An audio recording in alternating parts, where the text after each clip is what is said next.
Chelsea Nicolino. Hello, Dave. Hello, hello, hello. Oh Oh, my it's gosh, so good to see you. I am so excited for this morning. I don't know, have you been able to watch the parts of the 12-hour live so far? Have you been checking Yes. this out? Oh my gosh, it's been amazing. So I'm going to start real quick before I introduce you and before we do all those cheesy things. I'm going to give some feedback to the people that have already been on today. Ray, great job carrying Jeff this morning. The coffee did you wonders. You were absolutely amazing, Ray. Your conversation with Zach this morning, phenomenal. I was already sending you some text this morning, Ray, because it was that good. So, Ray, you were well done. Absolutely incredible. And Brad Hughes hanging out with Ephraim just a few minutes ago. Powerful, powerful conversation. I love it. So I just wanted to share a little bit of feedback with them that they're doing an incredible job. They've set the bar pretty high for us, and we are going to be having a conversation about feedback this morning as well. So, Chelsea, are you ready to do this thing? Oh, I'm so pumped. Okay. I'm going to be very honest with you. I'm a little bit nervous for a lot of reasons. One, I'm sharing the screen with you, and you are one of my educational heroes, especially in this lane, talking feedback and your ability to have connections and relationships with kids just blows my mind. So before we jump in our conversation, I'm going to set a challenge out to people that are watching right now. Pause real quick and share this link with people in your network, because this is the segment people want to watch. This is going to be a segment that's going to help people in their classrooms on Monday. It's going to be something that helps people survive the rest of the school year. So share this link right now. Plus, I haven't formally announced this yet, but I'm in a competition with everybody else to make sure that the segments that I'm in have the most viewers. So share this link right now, because Chelsea Nicolino is here and she's going to rock this. So Chelsea, do you mind just taking a quick second and introducing yourself to the world that doesn't know you? I don't know that there's anybody watching this that doesn't, because you are the it girl when it comes to feedback. So who are you, though? All right. Well, I don't know if I could top that, but I am Chelsea Nicolino. On Instagram, I'm known as Just a Teacher from Akron. I am a Teach Better ambassador. I'm also a teacher, of course. I teach 8th grade science and 5th grade digital literacy at the STEM school in Akron at the National Inventors Hall of Fame. So if any of you have been keeping up, that is where the Teach Better conference in October is going to be held. So I'm super pumped to see all of you there, hopefully. And let's see, what else am I? I'm a mom. That is important. I am a mom, 2 little kids. I have a daughter who just turned 2 and a son who's going to be 4 in April, which is hard to believe. So yeah, I think that's me. Oh, I guess I should. My husband also is in education. So we talk a lot of shop about education, and he is a freshman principal in our district as well. That's awesome. Well, I'm hoping right now he's doing something with the kids and didn't just hear the fact that he was an afterthought in your introduction. Or if so, it's just because you wanted to save the best for last, right? Is that what it was? Yeah. Thank Okay. you. Well Nice played. save. Well played. No, I'm super excited. I got the opportunity to actually come see your classroom, where there were no students in there, but I got to see the space in which you work. And I kind of felt like, I'm going to geek out. I'm a country singer, or a country fan here. I felt like I was like walking in backstage of the Grand Ole Opry, where greatness happens every single day, but you're not quite there to see it, but you know what happens. That's how I felt checking out your classroom and being able to see where you do your magic and see where you have your interactions with kids and actually be able to see it in action. So hopefully other people will be able to come check that out this October as well. Super cool. So you want to talk a little bit about feedback and how teachers and educators and parents can get better at providing feedback? Is that all right? Absolutely. Yeah, we can. Absolutely. I'm so excited to talk about this. You know me, I have my notes ready. So well, the first thing I wanted to start with, before even like providing feedback to your students, I learned very quickly that you have to establish norms and expectations for feedback with your students. I teach 8th graders. If anyone has spent any time with an 8th grader, they're 13 going on 14. And a lot of times I have assumed that they already know how to provide feedback and they already know how to receive feedback. They don't. They need coaching. They need to teach those practices just like we would teach anything else. Like I wouldn't just jump into the lab and just assume they know what to do, how to do everything. I would coach them through it. It's the same thing with providing feedback and receiving feedback. I think that would probably be the first step in your feedback journey, is to establish those norms. And if anyone's followed me on Instagram, we all know that I love those giant post-it papers. I write everything on it. They're all around my room. I would start with providing those expectations and have it somewhere in your room that's easily visible for everyone to see, whether your principal walks in your room or another teacher or the students, just somewhere visible for them to see so they can always refer back to those rules and those expectations. It's so good. I'm going to interrupt you real quick Yes. because you're talking about making things visible, and I'm Mhm. I'm all about making thinking visible, making learning visible. It's been said before that we think in pictures, but we speak in words, and sometimes that can get a little bit confusing for people to take the thoughts that are in our heads that are in these pictures and put them in words. And one of the words that we keep using that I don't think we've even painted a picture for yet is feedback. What is feedback at it in its very purest sense? If you go to a concert and you hear feedback, it's not a good thing. It means that there's some Right. loud screeching. It reminds me of like Jim Carrey's most annoying sound in Dumb and Dumber. Like feedback can be this squealing noise in our heads. And for some people, that's what feedback sounds like in any shape or form. You mentioned you work with 13 and 14-year-olds that haven't quite learned how to give and or receive feedback. I'm 44 and I have a hard time getting feedback at times. I have a hard time hearing feedback. Sometimes it just sounds like that loud screeching noise. But yet we know it is so important in the learning process.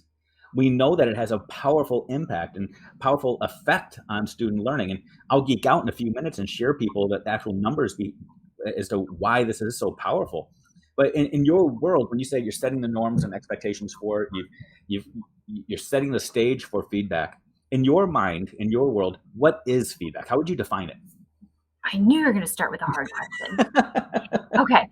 So I guess feedback to me is giving someone a, I, gosh, I had to think about this Well, one. I knew you were going to do let me share some of my thoughts, and you Yes. steer these however you want to. I think feedback, number one, has to be a two-way street. I think oftentimes we fall for the trap of feedback just being, I'm going to tell you what I want, as opposed to also receiving something back. It's that the reason we get that screeching sound at concerts is because the sound gets caught in a loop. The microphone is picking up the sound from the speaker, and it's going out and it's coming in at the same time, and it gets loud. And that's what feedback truly is. It's a two-way street. It's not you just sitting there and preaching and saying, here are my rules, here are my expectations. I'm going to tell you when to turn left and when to turn right. It's not being that backseat driver when somebody else is going down the road. It's allowing for dialogue and allowing for growth to happen as people are continuing on their journey. It's about sitting next to somebody, not always sitting in front of somebody. It's about providing the guidance, putting the bumpers on the car, if you will, the bumpers on the lane to allow the ball to keep going straight. And I can give 1,000 other metaphors, if you will.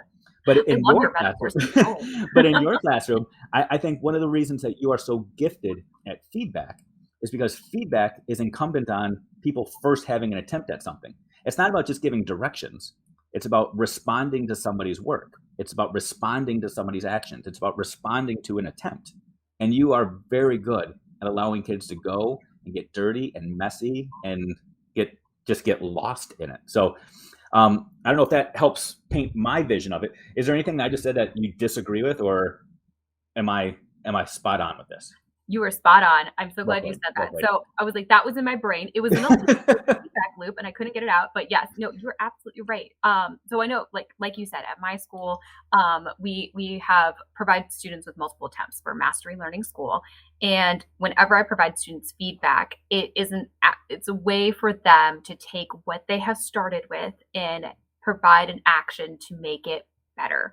So a lot of times with my students, like I tell them if it's great, I will try to always provide feedback on your work. It could be like you have mastered, you have met the learning target, you are good, you are ready to move on to the next thing.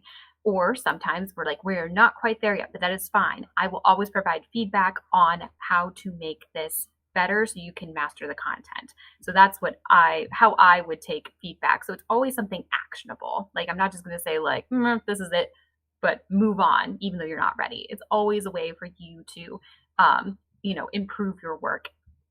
Oh, it's so good. It's so good. And the fact that you're focusing on constantly improving and recognizing that it's always part of a process, and that we're on this process as well. Even right here in this moment, we're all part of this educational journey where we're hoping to grow, which is why we're here on this 12-hour live. It's why we're hanging out and enjoying a Saturday of professional learning, because we're hoping to get some feedback on where we are. We're hoping to be able to reflect on our own growth. And the beautiful thing about this segment is that we're sponsored by a company that truly helps people on their journey beyond this moment. EduMatch Publishing, if you're not familiar, they publish tons and tons and tons and tons of books that are absolutely amazing, that'll push you regardless of where you are in your educational journey. And they're giving away some absolutely amazing things during this 12-hour live event. One of the things that they're giving away access to one of their courses called Podcasting with Your PLN. And as a podcaster, I'm all about this. So I don't know who's in charge of picking the winners for this, if it's Katie, Ray, or Jeff, but put me in the running, please. I'm talking to Chelsea right now, so I can't go to teachbetter.com/12-hour giveaways where you have to go to register for this. But if I could, I would. So put me in the running. I want to learn how to become a better podcaster and get some of that feedback. In your own world right now, Chelsea, are there areas where you're receiving feedback, you're hoping to grow and get better? Oh, yeah, everywhere. Like teaching, motherhood, everywhere. I was like, my colleagues make fun of me because, as you know, I love listening to podcasts all the time, and I'm constantly trying to learn new things, new techniques, or new methods just to kind of, streamline my life, make things better. And I feel like a lot of times a good way too, and I think a lot of people don't even think about this, is I use Instagram as professional development all the time. I Yeah. put out polls, I ask people what they're doing, I use that all the time. And just, being so humbling to ask people for feedback too.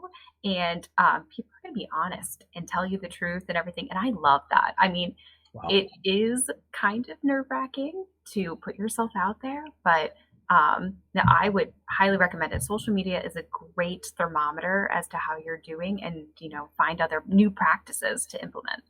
Oh, it's good. Vulnerability leads to transparency, which leads to feedback and trust. It's this cycle that you have to be on. But you said you work with 13 and 14-year-olds, right? I'm father of 4 kids. I played that game. I was a former middle school teacher. And I know that at times, 13 and 14-year-olds aren't necessarily the most vulnerable people on the planet. They are very concerned with the outward look. They're very concerned about ego. They're very concerned about their image and their perception. They're not necessarily open to suggestions, critiques, opportunities for improvement. So I'm curious, Chelsea, when you started talking before I completely rudely interrupted you and asked you to define feedback, you started talking about how you set up your space and your norms for feedback in your classroom, and getting your 13 and 14-year-old learners ready for this, because it is the norm in your classroom. Kids are going to get the opportunity to experiment, to fail, to fall flat on their face, and then to revise and redo and continue to work towards progress. So how do you help 13 and 14-year-olds get to this vulnerable place where they're willing to hear from their teacher, to hear from each other, that they can do better? Absolutely. So I try to set up as many tools for feedback so they can get that instant feedback, but Mm, also practicing a lot with that feedback. So I used to grade everything like myself. So I once I started utilizing my own students to do that, so they give each other peer feedback. So it's like trade and grade you could do, or even my colleagues. We were talking in our PLN the other day about we're working on note taking as a skill. And with that, we were like, I don't think a lot of students know how to take notes. And so we were like, what if we did a carousel where, take a look at how your partner has set up their notebook. And one of my colleagues said, they did that in their class, and their students looked at another learner's how they set up their notebook, and they're like, oh, well, how about you do this? Like, he felt comfortable enough to give this, positive feedback to this other learner about, well, why are, all your bullet points are really close together. It's kind of hard to read. What if you separate it out each day? And the other student was like, I never thought about that. So just giving them the opportunity where it wasn't being graded. It was just a, kind of like low stakes, low stress situation where they could just kind of look at each other. And, I'm a big fan of glows and grows. mm. So, it's not being like very, don't like when you critique people's work, they think of it as being, kind of negative, like, oh, you're critiquing my work and everything. And feedback is very personable. Like, people take it very personally. I, at the beginning of my career, would take things very personal, like, oh my gosh, it's me. But being able to turn that around and make it a more personal, like, turn that into like a glow. Like, how can I be better at this? I love all of that. The glow and grow, focusing in on the positives and building off of that. I think that's something that we all need, and oftentimes I think we lose sight of that, and we think feedback is about identifying the faults and the failures and the mistakes that somebody made. Because as educators, as teachers, as parents, as spouses, we want everybody to reach their potential. So we tend to think if I can identify where somebody isn't perfect yet and continue to identify their lack of perfection, they'll zero in on that and they'll think that's where I'm going to focus and I'm going to grow. But what we end up doing is we focus on weaknesses, trying to bring them up to mediocrity, and we lose sight of the things that are already good and lose the ability to make those things great. And the research tells us that progress, process, and growth comes from celebrating success and building off of the things that are already working. So I love that glow and grow mindset. It's so profound. It's so good. You also intrigued me because you threw it in there subtly a couple times, this idea of grades and not grading things. And I'm going to take the bait on this one, Chelsea. I'm going Okay. to go there because I feel like you were fishing to see, hey, Dave, are you gonna go there? But I'm also going to point out again in the giveaways that people can go to on teachbetter.com/12-hour giveaways. David Frangiosa, if you're familiar with his work, has donated a copy of his book, Going Gradeless. So you can go check that out and register for that. So let's talk about this. You said that you don't grade everything, and yet you still consider yourself a teacher, Chelsea. I don't buy it. How can you be a teacher and not grade everything? Oh, this was a hard lesson to learn because I used to feel like I had to grade every little thing. Otherwise, my students wouldn't do it. They wouldn't find value in it. But they not everything needs to be graded. I mean, you're just going to drive yourself crazy as an educator if you try to grade every little thing that students do. So there is a way to quote unquote grade everything, but not everything has to go in the grade book. So something actually recently, something I implemented with my students was and I honestly I used to do this all the time. Pre-shutdown pandemic was bell ringers. Something so simple. Students come in and quick question on the board. A little bit of a formative assessment, and I would a lot of times it would be on a platform. I love Edulastic. They would answer it, and then they got immediate feedback. Now I have them write it down in their notebooks because I want to see more of their writing. So Mm. they come into my class. There's a question on the board. They write it down in their science notebook, and I go by each kid. And also acts as attendance, and I go by with each kid and I'm like, okay, can I see your answer? So I see their answer written down, and I'm a little checklist, and I can check really quickly if they understood the lesson from the previous day, if they're understanding what we're learning in the different levels of the grid, and we can have a conversation about that. That has been more valuable, I think, than my delayed feedback, where they would turn in a learning opportunity and it would take me, some time, maybe 24 hours, maybe if I'm really behind, 48 hours to give them that feedback, but it was slightly delayed. This is instant. We have a conversation. I can address misconceptions right away. And I do tell them, like, it's a point. It'll go in the grade book. Like, thank you for, trying, attempting to work on this and everything. But those conversations have been more valuable than anything. And I probably don't even have to put them in the grade book, maybe eventually. It would just be a checkpoint to see where they're at. Okay, all right. You got me going here, Chelsea. You've got me thinking, and you've got a lot of other people thinking as well. You've got an entire grad class right now that's watching you as well. So no pressure there.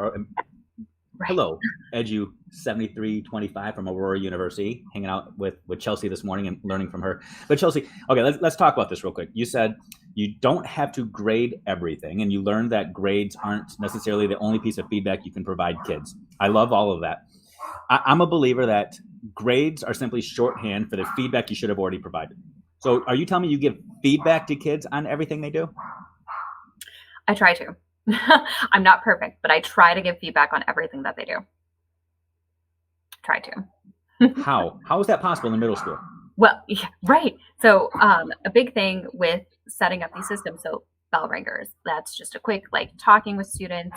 Sometimes we use our LMS as Google Classroom, and I have used Caitlin Giordano's grading scale, where it's a 6 through 10 point mastery scale. 10 is mastery. I saw you smile when I mentioned Caitlin, and so I put that. You can do rubrics so easily in Google Classroom, and all I have to do is hit reuse rubric, and every time, so my students know like where they're at. So if it's a 6, they're beginning. If it's a 10, they've mastered, and anywhere in between there.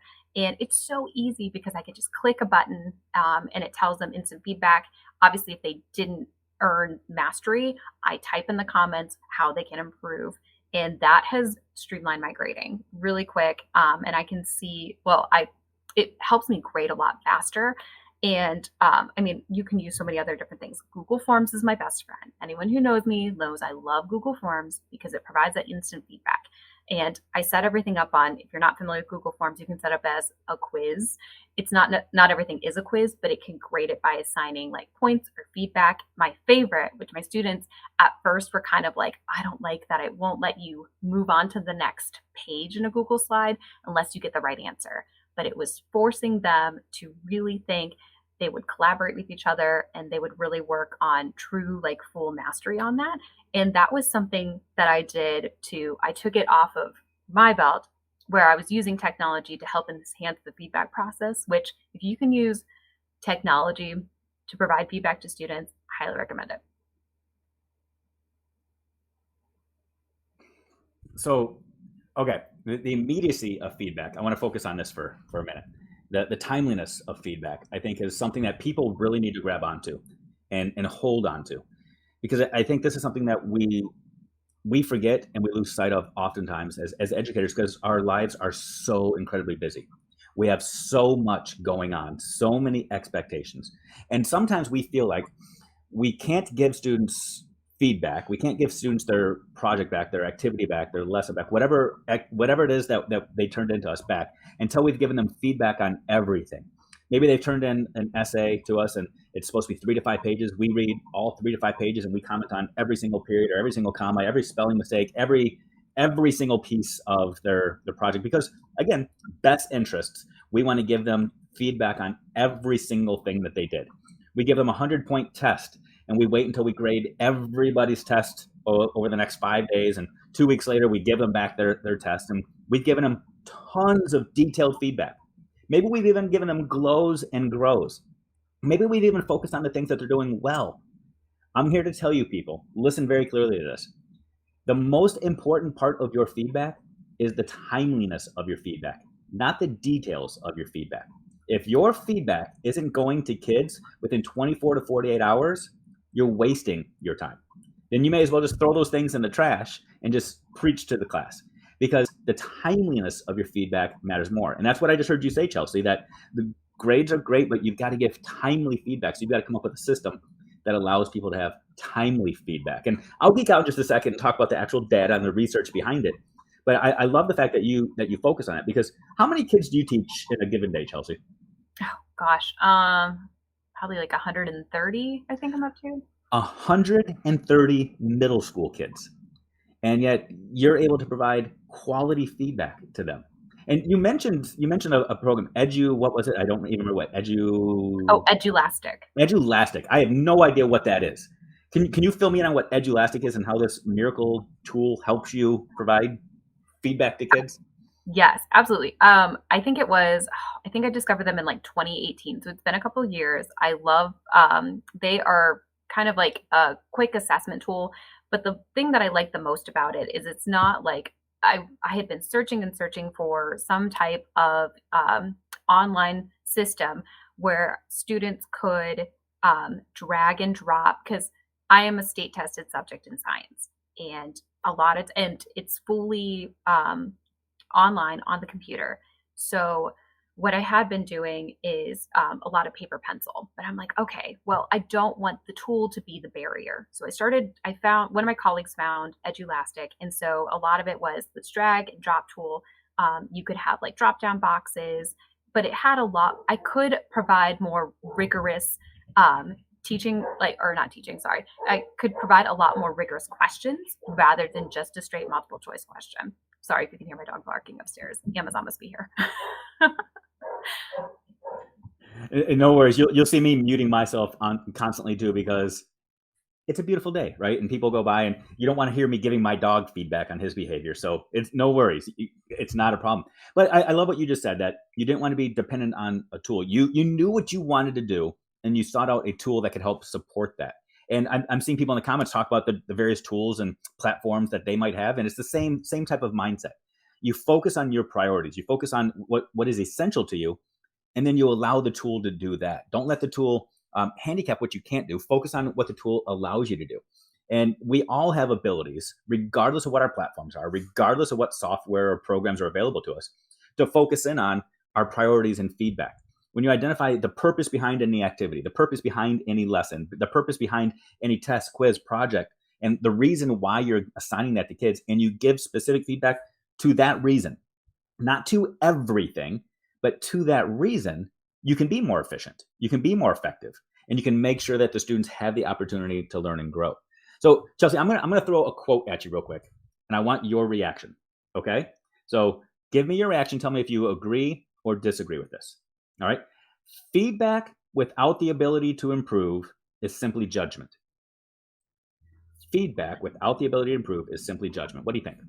Oh, I love that quote. Was that you? It was a very, very smart man that came up with that. But what are your thoughts on it? Do you agree or disagree? I completely agree because I mean, especially with like mastery learning and mastery grading, I feel like if I'm just telling a student, like, you know what, you're not there yet, but there's no way for you to improve, we're just going to move on. Like, it's kind of like, what was the point of that feedback? Like, because it doesn't tell me how to improve. You just told me you don't know it, but we can't do anything about it. We're just going to move on with it. And then your gap in your learning grows and grows and grows. Like, I just feel like I completely agree with that quote. You've got to provide them a way to improve. Like, why? What's the point of the feedback if you can't do anything about it? Right. No, and that's so true. It's the idea of providing feedback. Again, let's go back to the beginning. Relies on students having the ability to have multiple attempts to try something, to hear from you or each other or from somebody else, and to say, here's something I did well, and here's something I need to continue to do better, so that they can do better. And it's earlier I heard a comment about the gateway drug to things. Providing feedback is that gateway drug towards mastery learning and multiple attempts at learning and retakes, redos, relearning, all of those sorts of things. But it's also essential. So let me geek out real quick, just to geek out. Feedback, high quality, immediate feedback, has a 0.70 effect size on student learning. What does that mean? Well, the higher the effect size, the bigger the impact. So if you had an effect size of 0, that would mean 50% of the kids would do better, 50% of the kids would do worse with whatever it was that you're doing. Smack dab in the middle, it doesn't have a big impact on what you're doing. An effect size of 0.70 means 75% of the kids show a measurable increase in academic retention based off of that strategy. 75% of the kids are doing better because you're giving immediate feedback, which means kids are learning, they're growing, we're closing the gaps. All of those things that people are after for state testing and accountability and just overall student learning is changed by giving kids the opportunity to respond to immediate feedback. By saying, here's what you're doing well, and here's what you need to focus on to improve, and allowing kids to actually do it. It makes a difference. Do you see kids truly show improvements in your classroom with feedback, or are they chasing points? Are they chasing percentages? Are they chasing grades? Or are they chasing learning? Well, that is a whole conversation that we have at the beginning of the year too, because I feel that most of the time they walk into my classroom and I tell them everything's 10 points. Like, we're trying to, it's not like, oh, how many points can I grab here and there? Yeah. I still, every once in a while, actually this week, I've had students ask me like, hey, Coach Nicolino, I want to get an A in your class. Is there any extra credit? We have to have the conversation.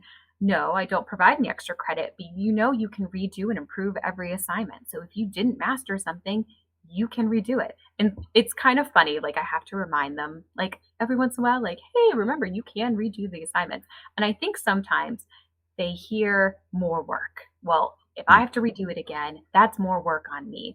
But then we have to have the conversation of, well, is it more work? Are you learning? Like, we got to focus on that learning, because that's the whole point of why I'm teaching this to you. It's not so you can grab some points. It's not so you can just get an A, to show your parents on your report card. It is truly about the learning because, and I try to, vertically align everything with, hey, when we learn this, this will help you in biology when you go into 10th grade biology or ninth grade biology, whenever they're taking that. And I tell them all the time, I have students come back down from high school and say, oh my gosh, I'm so glad that you taught us this because I have mitosis and meiosis. I drilled that really hard. We learned it very well. And then I was like, I think sometimes students think, I'm never going to see this again. I'm not going to be, a biologist. I won't have to apply this. And then they go to high school and they're like, oh my goodness, like I remember all this. You really helped with that. So I think that helps too, is so they can see where are they going. And I know since you mentioned John Hattie, in his work, I tried to use a lot of that success criteria, like why are we learning this? Because as middle schoolers, they ask that all the time. Why do I need to know this? And it's great to take the time to really, like kind of explain, why are we learning this? That's a great question. I wouldn't have been able to answer that as a middle schooler. I'm like, I don't know, just to take the test. I don't know. So it's great to like really focus on that. Or even I know at our school, we're STEM schools. So we really try to focus on STEM careers and how we can apply this to different STEM careers. So just showing students where they can go and apply this information, that really helps too.